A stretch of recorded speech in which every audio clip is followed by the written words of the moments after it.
warahmatullahi wabarakatuh. Selamat pagi pemirsa. Di sini saya Isnaini Maulida akan memberitakan tentang gentingnya keadaan di Indonesia saat ini yang mengakibatkan kepanikan warga Indonesia. Virus COVID-19 atau virus corona menjadi wabah yang sangat membahayakan dan menjadi pusat perhatian pemerintah dan warganya. COVID-19 sudah merajalela di bumi Nusantara sejak tanggal 22 April 2020. Tercatat positif terjangkit virus corona atau COVID-19 7.418, orang sembuh 913 dan 635 meninggal dunia. DKI Jakarta masih yang terbanyak dengan 3.383 kasus. Pemerintah sampai saat ini mengambil kebijakan social distancing dan stay at home, serta jangan mudik dulu di tahun ini atau di tahun 2020. Tujuan tersebut untuk memutuskan mata rantai virus COVID-19 atau virus corona. Karena virus COVID-19 bisa menyebar dengan cara kontak langsung dengan si penderita. Ada tips nih dari kami untuk seluruh warga Indonesia agar terhindar dari virus COVID-19, yaitu jangan lupa cuci tangan dan menggunakan sabun dan bilas dengan air. Jangan berkumpul di tempat umum atau hindari kerumunan. Hindari interaksi fisik atau jaga jarak sekitar 1 meter atau 3 kaki. Jaga kesehatan, makan makanan dengan gizi yang seimbang, seperti sayur 4 sehat 5 sempurna. Dan yang lebih penting, tetap stay at home. Dan pesan dari saya, jangan panik, tetap waspada, dan jangan keluar rumah tanpa adanya kepentingan yang mendesak. Saya, Isnaini Maulida, pamit undur diri dari hadapan Anda. Wassalamualaikum warahmatullahi wabarakatuh. Bukalapak emang cincai, harga santai kagak lebay. Dinego aja say, pasti bisa say. Dinego sampai okai. Assalamualaikum warahmatullahi taala wabarakatuh. Selamat pagi pemirsa, jumpa lagi bersama saya Mauidatul Hasanah dalam tugas mata kuliah jurnalistik penyiaran. Di sini kami akan menginformasikan mengenai pengrajin mebel ukir di Desa Kartuluk, Kecamatan Peragaan, Kabupaten Sumeneb. Di sana kami sudah terhubung dengan rekan kami Lukmini. Silahkan laporannya. Baik, Mauidatul Hasanah, kembali dengan saya Lukmini. Di sini saya akan melaporkan mengenai pengrajinan mebel ukir di Desa Kartuluk, Peragaan, Sumeneb. Saya akan mengajak pemirsa untuk berbincang dengan salah satu pengusaha mebel ukir di Desa Kartuluk, Peragaan, Sumeneb. Assalamualaikum. Waalaikumsalam warahmatullahi wabarakatuh. Maaf mengganggu aktivitas emasnya. Kalau boleh tahu dengan siapa? Atikur Rahman. Atikur Rahman. Jadi sejak kapan emasnya ini punya keinginan untuk memiliki usaha semacam mebel ukir ini? Ya sejak kecil emang berkeinginan. Ya terus sampai remaja sampai dewasa sekarang akhirnya bisa berwujud. Dan apakah ini usaha mebel ini apakah emang dari keturunan, apa emang kreasi masnya sendiri untuk membuat usaha ini? Karena dari keturunan. Kalau boleh tahu, apakah di dalam mebel ukiran ini apakah ada filosofi ataupun makna tertentu dengan adanya mebel ukiran? Ya makna tertentu ya ada tertentu dalam artian bagi mereka yang sikapnya mau menilai ini seperti itu atau mau menilai seperti ini. Nah, paham? Apakah misalkan kalau memang ada ukiran seperti ini, biasanya kalau di Jawa Bali ketika ada filosofi tentang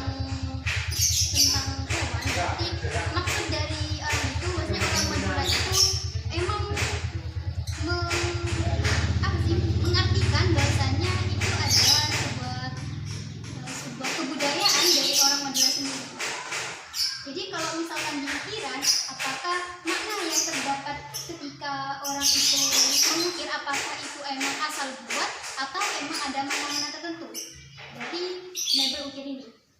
Ya kalau seperti itu ya kita kembali ke yang barusan, itu sesuai anggapan atau orang yang memberikan sikap, bagaimana cara dia menilai dan memberi nilai seperti itu. Artinya misalkan si pengrajin ukiran atau tukang ukiran itu membuatnya dengan cara perasaan atau segala seni, itu mungkin hasilnya nanti ada makna tertentu dari hasil karyanya. Kalau cuman sekedar buat sebagai kreasi, intinya dia kerja buat kebutuhan sehari-hari, ya kayak gitu. Kalau boleh tahu kira-kira penghasilan tiap harinya itu berapa? Kalau penghasilan ya belum tentu kalau tiap hari. Kalau setiap pemesanan atau tiap minggunya itu penghasilan ya. Penghasilannya ya sekitar jutaan. 1 juta lebih. Iya lebih. Baik, ini laporan dari saya kembalikan lagi ke rekan saya Moidatul Hasanah di studio. Peragaan Sumeneb melaporkan. Ya baik, terima kasih Lukmini.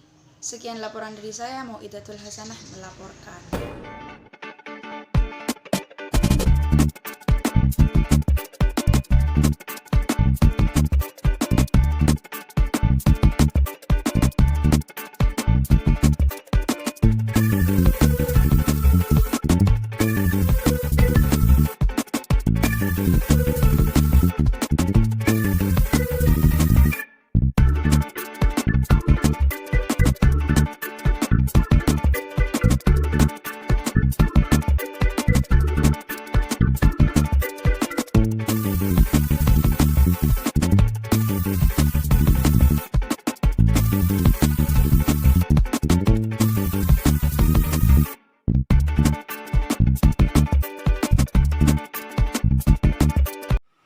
Assalamualaikum warahmatullahi wabarakatuh. Selamat siang pemirsa. Kembali bersama saya Rauda Tulisyana dalam program Lipstick, liputan seputar informasi kekinian di KPI News. Selama 60 menit ke depan kita akan talk to talk bersama seorang narasumber kita sesuai dengan tema kita pada Lipstick kali ini, yaitu edukasi sebagai harapan.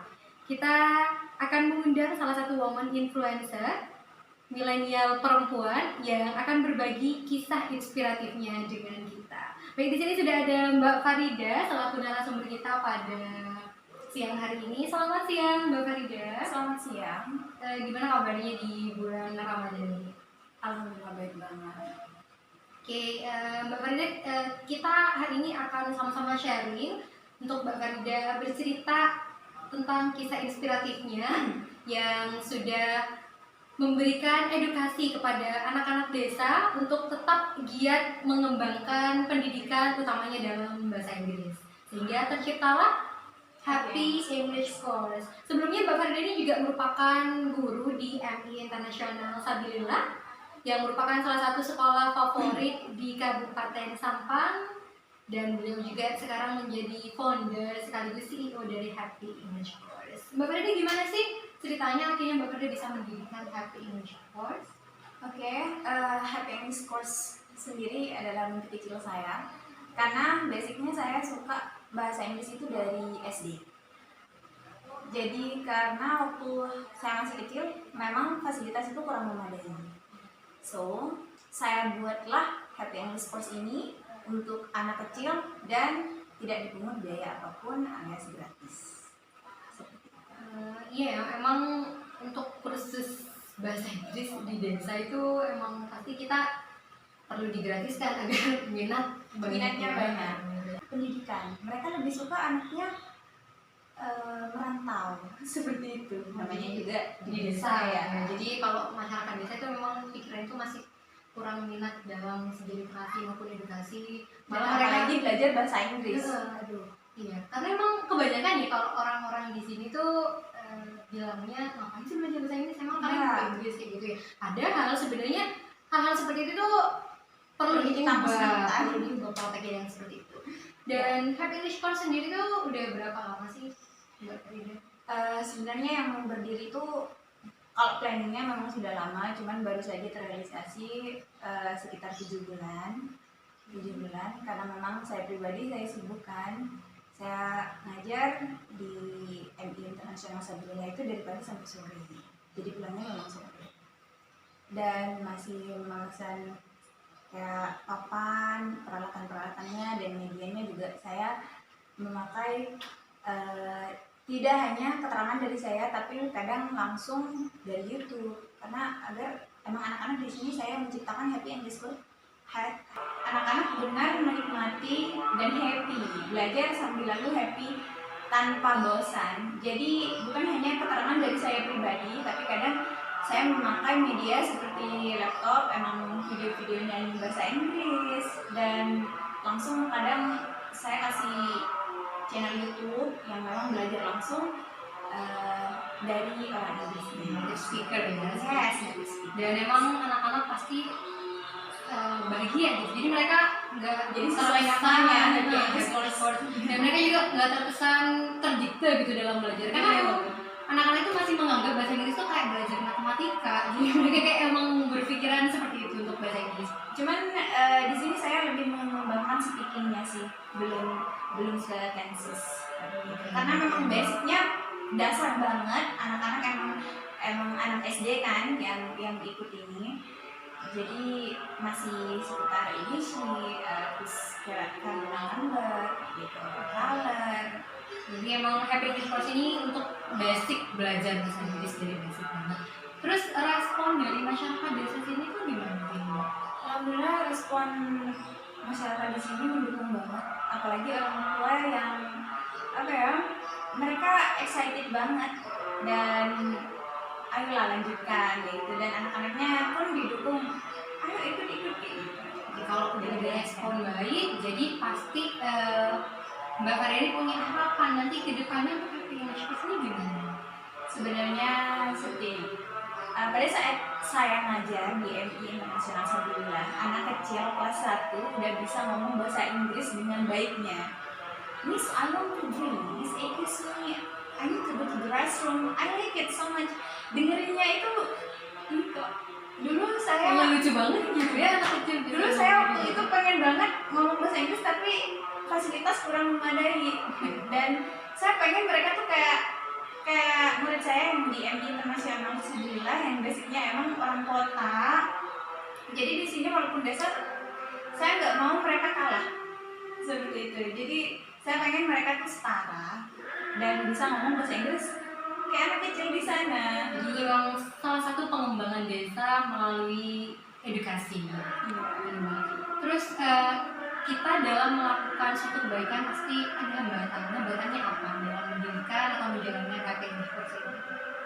Alhamdulillah sih kalau hambatannya nggak terlalu banyak, cuman per minggunya memang anak-anak ada yang kurang. Ada 25, jadi ada 25 murid, tapi kadang yang datang ada 23, ada 20. Jadi semangatnya mereka naik turun. Iya, seperti itu. Tapi kalau belajar di sini gitu. Bukan cuma anak-anak sebenarnya Kita juga belajar gitu kalau belajar. Kadang masuk kuliah, kadang enggak, tapi ya udah. Tapi alhamdulillah sejauh ini per minggunya antusias dari mereka nambah karena dari satu anak menginformasikan ke anak yang lain.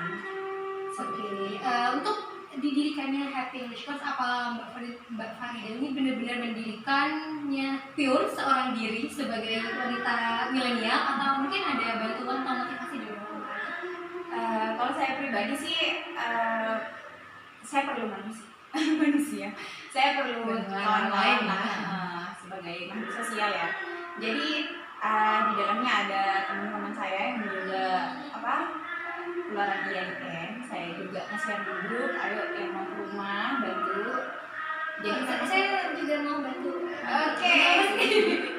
Jadi ada teman saya yang namanya Mas Iwan, itu kebetulan dia memang alumni IAIN juga dan bahasa Inggris juga. Ada juga Purwatulus, dia bukan tadris bahasa Inggris tapi dia bisa. Jadi bahasa Inggris juga ya. Iya. Jadi apa teman-teman yang bisa dan yang bisa bantu, yang ikhlas, oke lah, ayo gitu. Emang ini bersifat free dan gratis, jadi emang kita butuh relawan pendidikan untuk mengajar. Dan memang kewalahan, pada saat saya sendirian kewalahan karena banyaknya anak-anak. Kalau misalkan di dalam satu kelas ada 25 anak itu kayak formal banget kan. Dan kita perlu anak-anak itu tahu satu persatu. Jadi kurang harus kondusif ya kalau misalkan satu jadi kelas. memang butuh mereka. Jadi untuk kalian yang mau jadi relawan pendidikan mengajar bahasa Inggris silakan hubungi Mbak Farida di kontak person di bawah ini. Ada nggak? Nggak ada. Oke, jadi tadi sudah dijelaskan. Terus apa sih harapan Mbak untuk anak-anak muda di luar sana, para milenial di luar sana, untuk mereka bisa ikut serta melakukan pengembangan entah itu dalam bidang literasi, edukasi ataupun bidang-bidang yang lain? Sebenarnya semuanya kan kesadaran diri masing-masing, tapi kita sebagai agent of change adakanlah perubahan di desa kita, terutama desa kita tersendiri ya, yang memang perlu minat edukasinya itu kurang banyak, dan orang tua juga mindsetnya kita ubah. Pendidikan itu penting, jadi pendidikan itu penting. Jangan selalu kita jadikan anak kita merantau. Setuju sekali. Ya. Jadi baik Pendidikan dan pengalaman gitu. kita rubahlah mindset mereka sedikit demi sedikit, dan tunjukkan kalau edukasi itu penting dan tidak merugikan seperti itu. Mereka kan Pesan untuk anak-anak yang ingin belajar bahasa Inggris di luar sana dari Mbak Farida apa? jangan pernah berhenti untuk belajar. Jangan pernah berhenti untuk belajar. Terima kasih Mbak Farida atas waktunya. Jadi tadi pemirsa sudah kita talk dengan Mbak Farida. Kisah inspiratif sekali. Beliau seorang wanita dan masih muda, tapi beliau memiliki kepekaan sosial yang tinggi dan juga sangat inspiratif dengan melakukan pengembangan desa melalui bidang edukasi dengan didikannya kursus bahasa Inggris secara gratis. Semoga tayangan ini bermanfaat dan juga bisa mengubah mindset kalian di luar sana menjadi lebih baik lagi. Saya Nora dan seluruh kru yang bertugas undur diri. Terima kasih atas waktunya dan sampai jumpa. Assalamualaikum warahmatullahi wabarakatuh. Hai guys, ayo berpikir jernih. Apa iya cuma lihat air dikit aja bisa ganggu puasa kamu? Meskipun adegan minum Sprite udah dihilangin, gak gampang bikin iklan minuman di bulan puasa. Nyatanya, haus jangan bikin semangat puasa pupus. Sampai ketemu habis buka ya guys. Sprite nyatanya nyegerin, tapi kalau sudah buka. Assalamualaikum warahmatullahi ta'ala wabarakatuh. Kembali lagi bersama saya Nida Konita Haris. Sekarang saya akan memberitakan tentang keripik tempe khas Pagendingan Galis Pamekasan. Nah, keripik tempe tersebut menjadi salah satu ikon oleh-oleh Kabupaten Pamekasan karena memang rasanya yang enak dan pembuatannya strategis membuat keripik tempe ini menjadi terkenal di mana-mana. Untuk para pemirsa, saya ada tips untuk bagaimana cara membuat keripik tempe yang enak dan sesuai mirip dengan pabrik yang ada di Desa Pagendingan. Tips yang pertama yaitu dengan kedelai dicampur dengan tepung tapioka lalu didiamkan selama 2 hari. Tips yang kedua, iris tipis-tipis tempe yang sudah dicampur dengan tepung tapioka lalu dicelup ke bumbu yang sudah disediakan. Setelah itu langsung bisa digoreng. Keripik tempe di Desa Pagendingan berdiri sejak awal tahun 2019 dan keripik tempe tersebut banyak disukai oleh kalangan masyarakat. Jika kalian tidak ingin repot untuk membuat keripik tempe sendiri, jika pemirsa datang di Kabupaten Pamekasan, jangan lupa untuk mampir di Toko Haris Jaya di Jalan Selatan Pasar Pagendingan. Karena memang di sana terkenal dengan keripik tempenya yang sangat enak dan toko tersebut sudah terkenal di mana-mana. Keripik tempe tersebut sangat enak dan rasanya cukup memuaskan karena sudah banyak disukai oleh kalangan-kalangan masyarakat. Itulah berita pada kesempatan pagi ini. Saya Nida Konita Haris dan kru yang bertugas pamit undur diri. Wassalamualaikum warahmatullahi wabarakatuh.